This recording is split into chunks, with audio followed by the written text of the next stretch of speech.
आज का टॉपिक है हमारा कंजक्शन। पार्ट्स ऑफ स्पीच चल रहा है आपका। इसमें 8 होते हैं: noun, pronoun, adjective, verb, adverb, preposition, conjunction, interjection. तो इसकी 7 वीडियो बन चुकी हैं पहले ही। अब ये कंजक्शन का नंबर है। इसको आपको समझना अगर सही से, तो इसमें जितनी वीडियो को आप देखें पहले, नाउन प्रोनाउन सारी, तो आपको ये समझ में आएगा सही से। ये अकेले से देखोगे समझ में नहीं आने का फिर आपके। कंजक्शन कौन से शब्द होते हैं?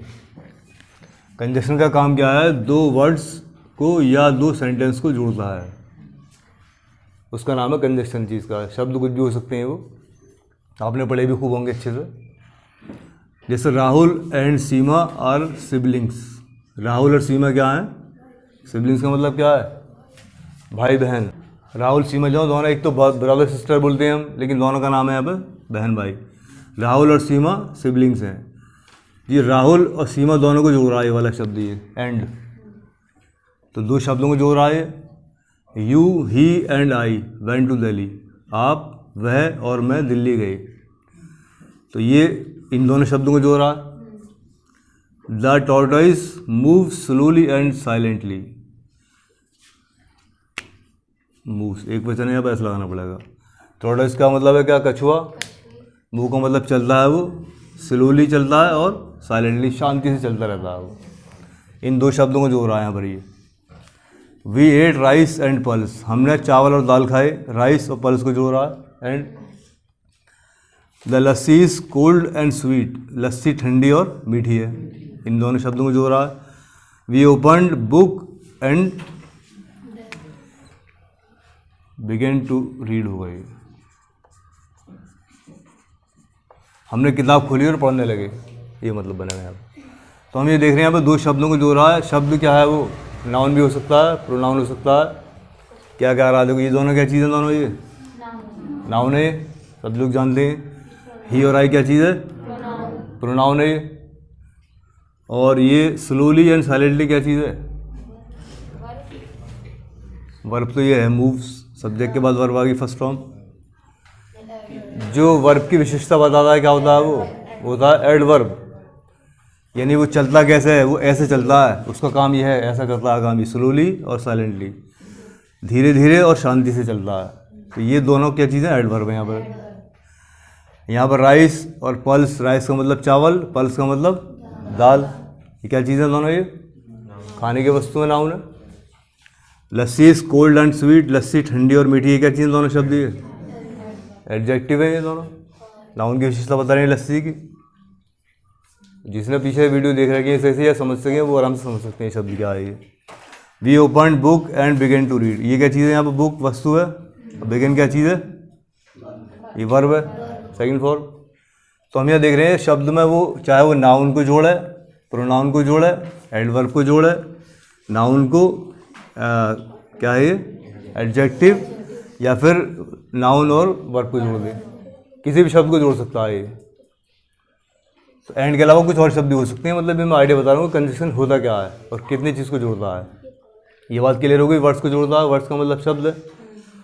और शब्द कौन कौन से? सारे वही हैं: noun, pronoun, adjective, verb, adverb, conjunction, interjection, सारे हैं। लेकिन कंजक्शन की बात अब यहाँ चल रही है। तो इसके अलावा जितने बचे वो लगभग उनको सबको जोड़ेगा ये।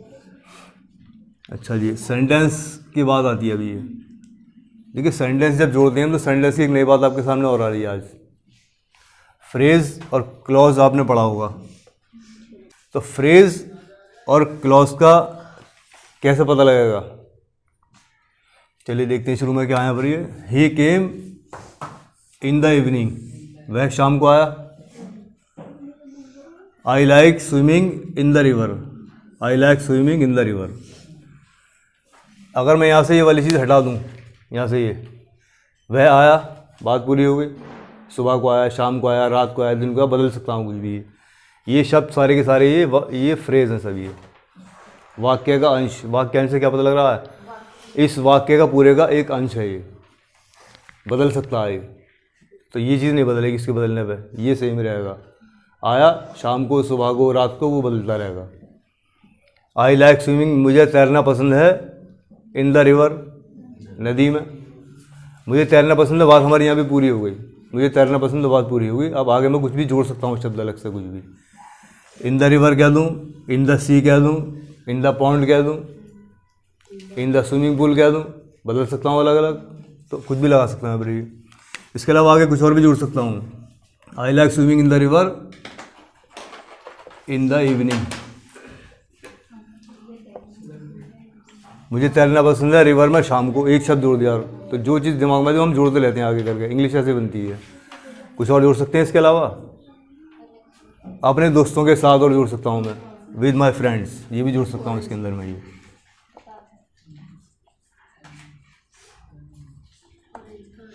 तो शब्द जुड़ते जा रहे हैं, ये सारे फ्रेज हैं सब ये, इनको हटा देंगे कोई फ़र्क नहीं पड़ेगा। कुछ और भी जोड़ सकते हैं आगे करके ये, समझ रहे हो बात। इंग्लिश जब बोलने वाला कैसे बोलता है वो, उसने मेन चीज़ बोली, उसके बाद उसमें जोड़ता चला गया अपना आप।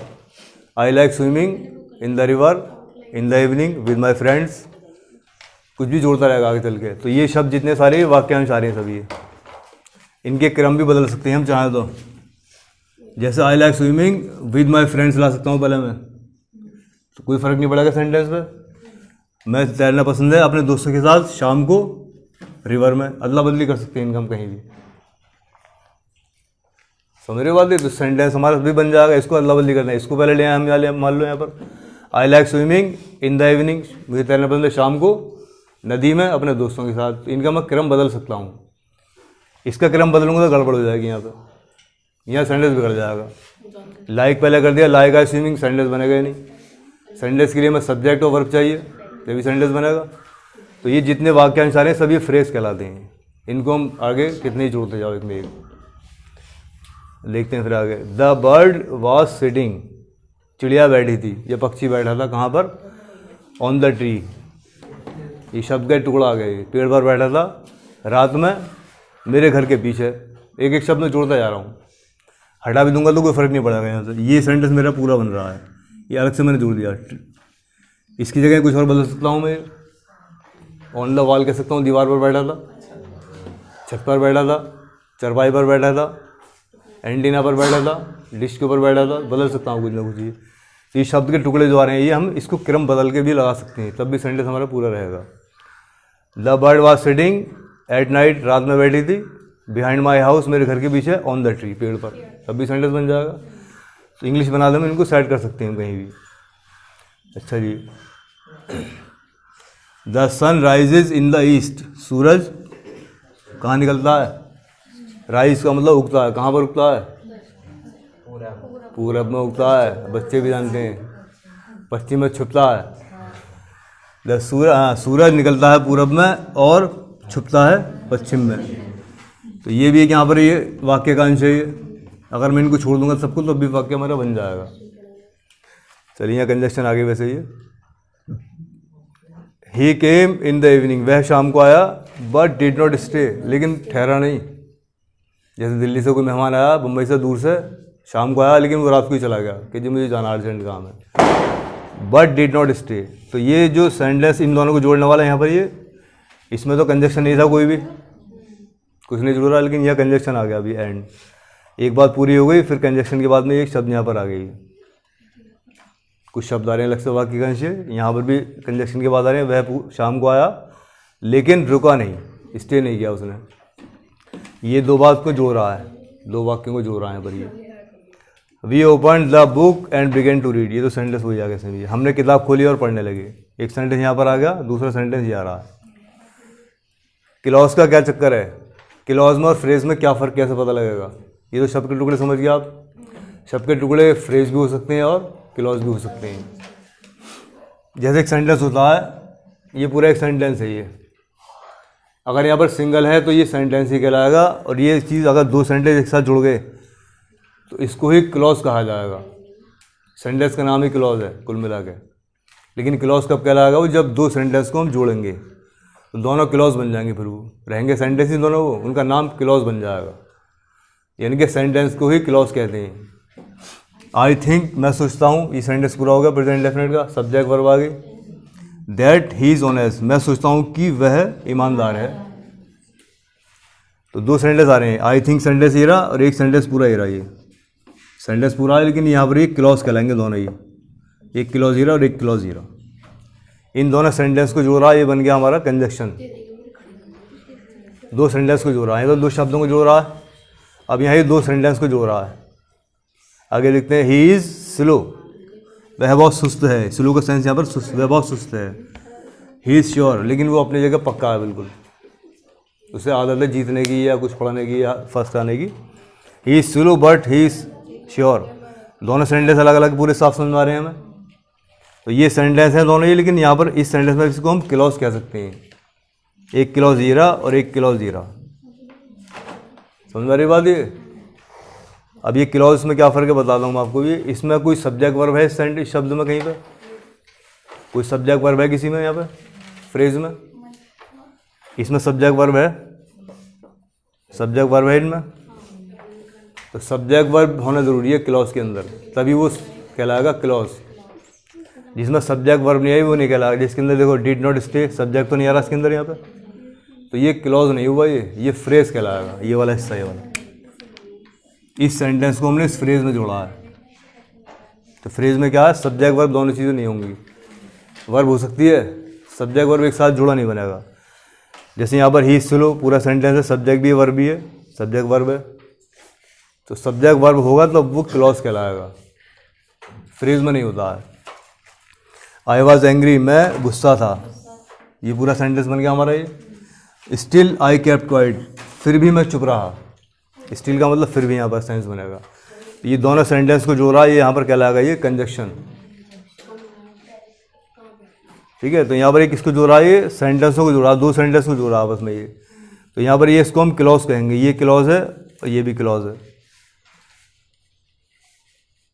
तो क्लॉज में क्या होगा, सब्जेक्ट वर्ब यानी पूरा सेंटेंस होना चाहिए, तभी वो क्लॉज कहलाएगा। और खाली टुकड़े शब्द के रहेंगे तो कहलाएगा वो फ्रेज सेंटेंस में ही। बर्ड्स फ्लाई, पक्षी उड़ते हैं। एंड फिश स्विम, और मछलियाँ तैरती हैं। तो दोनों सेंटेंस सब्जेक्ट वर्ब आ रहा है, दोनों में प्रेजेंट डेफिनेट का बन रहा है। तो यहाँ पर ये क्या बने, ये क्या कहेंगे, क्लॉज या फ्रेज? इसे क्लॉज कहेंगे। क्लॉज का हिंदी में क्या मतलब है, उपवाक्य, यानी वो भी वाक्य ही होगा। दोनों को मिला के पूरा सेंस बनेगा ये, तो उपवाक्य कहलाएंगे दोनों ये। अब जब वो बनाएंगे कॉम्प्लेक्स सेंटेंस, सब आपको और क्लियर हो जाएगा कि कौन सा कैसा। एक तो होता है प्रिंसिपल क्लॉज कॉम्प्लेक्स में, एक होता है सबऑर्डिनेट क्लॉज, वो बाद में बात करेंगे उसकी। फिलहाल आपको ये समझना कंजक्शन कैसा काम करता है। अगला है शी मस्ट वीप और शी मस्ट डाई। क्या मतलब बनेगा, या तो वो रोए वरना वो मर जाएगी। जैसे मान लो किसी का देहांत होगा, घर में कोई मर गया, एकदम बहुत से लोग एकदम चुप हो जाते हैं, बिल्कुल सगे हो गए, जैसे बाप मर गया, माँ मर गई, कुछ भी एकदम उनके सन्नाटा छाया था, तो वो दिल पे ले जाती हैं बात, एकदम गुम हो जाती हैं बिल्कुल। उस समय उसका रोना बहुत ज़रूरी है। रोएगा तो दिल हल्का हो जाएगा रोने से, उसका आंसू बहेंगे तो। अगर वो चुप लगा गया तो उसके दिल में उसका हार्ट अटैक पड़ जाए। तो ऐसी कंडीशन कभी कभी बन जाती हैं। तो यहाँ पर सेंस ये बन रहा है, शी मस्ट बी, मस्ट का मतलब जो काम ज़रूरी हो जाया करना, या तो वो रोए ज़रूर, वरना फिर वो मर सकती है, मर जाएगी। तो ये दो सेंटेंस को जोड़ा, यहाँ पर सेंटेंस पूरा है, यहाँ भी सेंटेंस पूरा है, मॉडल वर्ड से बन रहा है। तो दोनों सेंटेंस क्या कह रहे हैं, क्लॉज कहलाएंगे यहाँ पर ये। अच्छा, अगला है वॉक क्विकली। ये क्या सेंटेंस है, पांचों में कौन सा सेंटेंस है, walk quickly, imperative sentence, verb की फर्स्ट फॉर्म आ रही है, जल्दी चलो, और else you will miss the train, वरना तुम्हारी गाड़ी छूट जाएगी। जल्दी चलो वरना गाड़ी छूट जाएगी, गाड़ी का टाइम हो रहा है। तो वॉक क्विकली, जल्दी चलो। एक वाक्य हमारा यहाँ पर आया इम्पेरेटिव सेंटेंस, अगला सेंटेंस हमारा वैसा है फ्यूचर का। तो दोनों सेंटेंस को जोड़ा है, ये क्लॉज कहलाएंगे। अच्छा जी, कभी कभी कंजक्शन क्या होता है, शुरू में भी आती है सेंटेंस के, जरूरी नहीं कि बीच में आके जोड़ा है। कुछ कंजक्शन शुरू में भी आती हैं और बीच में भी आती हैं। ये कंजक्शन यहाँ पर लगी है पहले सेंटेंस में, एज आई वॉज इल। अगर हमें कोई बात ऐसी बोलनी हो, क्योंकि मैं बीमार था पहले से ही, एज शुरू में आएगा। क्योंकि मैं बीमार था इसलिए नहीं, I could not go to college, इसलिए मैं कॉलेज नहीं जा पाया। क्योंकि वो लेट हो गया था इसलिए ट्यूशन नहीं आया आज। क्योंकि पिताजी के पास पैसे नहीं थे इसलिए उन्होंने कार नहीं खरीदी। तो जिस बात में हमें सबसे पहले क्योंकि बोलना हो शुरू में ही, उसमें एस से बनाते हैं। एस का मतलब यहाँ पर क्योंकि बनेगा। वैसे एस का मतलब है जैसे, जैसे मैं एग्जाम्पल लिखता हूँ कभी कभी ऐसा करके, तो यहाँ एग्जाम्पल लिखता हूँ, तो जैसे उसका मतलब जैसे भी है। जैसे मैं पहले नियम समझा, फिर उसके बाद लिख दिया जैसे कि ऐसे सेंटेंस बनाइए। तो सेंटेंस पे डिपेंड करता है हम कहाँ पर इसको प्रयोग कर रहे हैं, शब्द का मतलब बदलता रहता है। तो यहाँ पर इसका मतलब है क्योंकि का, यहाँ पर क्योंकि, इसके बदले हम सिंस भी ला सकते हैं यहाँ पर ही शुरू में ही। तो ये दोनों एक ही बात रहेगी दोनों की। सिंस आई वाज इल, क्योंकि मैं बीमार था, ये भी बनता है इससे। I could not go to college, मैं कॉलेज नहीं जा पाया। तो ये दो सेंटेंस को जोड़ रहा, लेकिन ये यहाँ रख के जोड़ रहा है, शुरू में आ गया ये। यहाँ पर भी ये कंजक्शन कहलाएगा। बिकॉज का मतलब भी क्योंकि है, उसका प्रयोग हम जब करते हैं जब किसी बात की कोई हमसे सवाल पूछे उसका जवाब दें। हाँ भाई कल क्यों नहीं आए, कल ट्यूशन क्यों नहीं आए, तो उसका जवाब दोगे क्योंकि मैं लेट हो गया था।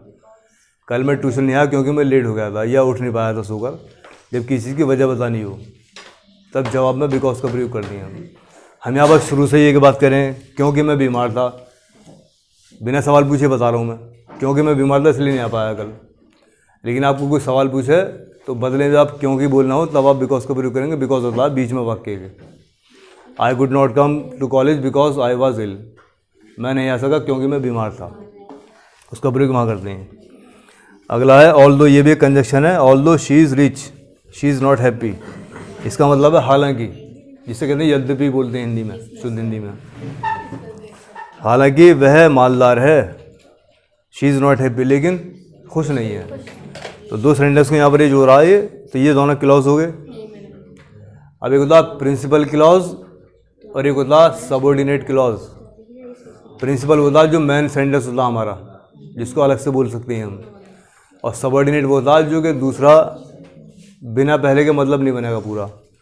जैसे मैंने ये बोल दिया इतना इतना ये, बट ही इज़ श्योर, लेकिन वो पक्का है अपनी जगह। तो ये तो कुछ समझ में नहीं ये बात, खाली इतनी बात बोल दूँ अगर मैं, लेकिन वो अपनी जगह पक्का है, तो ये क्या मतलब बना, यानी कुछ बात में पीछे छोड़ गया हूँ, अधूरी बात है ये।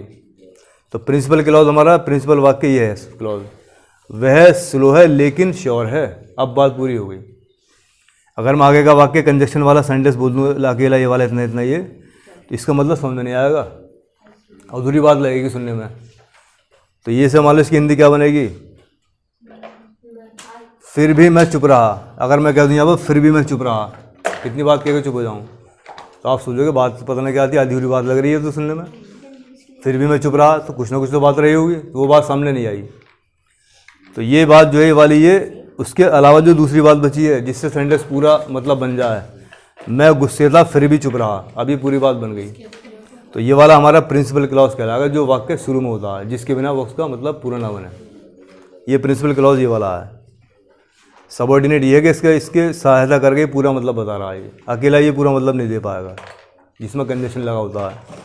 अब मैं क्या हूँ, क्योंकि मैं बीमार था और कह के चुप हो जाऊँ, तो आगे क्या, बात तो अधूरी है। क्योंकि मैं बीमार था बात अधूरी थी, ये वाला कैसा हुआ, ये प्रिंसिपल नहीं हुआ, जिसको जोड़ के दूसरा वाक्य पूरा बन जाए। मैं कॉलेज नहीं जा पाया, अब पूरी बात बनी है। तो प्रिंसिपल क्लॉज ये वाला हुआ। जैसे ये देखते हैं, अगर मैं इतना बोल दूँ एंड फिश स्विम, और मछलियाँ तैरती हैं, और मछलियाँ तैरती हैं, तो और क्या, इसके पीछे क्या, पीछे की बात तो है नहीं सामने। तो ये पूरा कब बने, जब मैं पूरा बोल दूँगा birds fly and fish swim. अब ये पूरी बात समझ में आई। तो जिस वाक्य में कंजक्शन के साथ मीनिंग लग रहा हो वो कहलाएगा सबऑर्डिनेट, और जो बिना कंजक्शन के सेंटेंस है क्लॉज वो कहलाएगा प्रिंसिपल क्लॉज। तो कॉम्प्लेक्स वाक्य जब आप बनाएंगे तो उसमें ये सबके सामने आएगा। कॉम्प्लेक्स बनाने में प्रिंसिपल क्लॉज और सबऑर्डिनेट क्लॉज आगे, जब उसका आपका कॉम्प्लेक्स वाक्य बनेगा वो।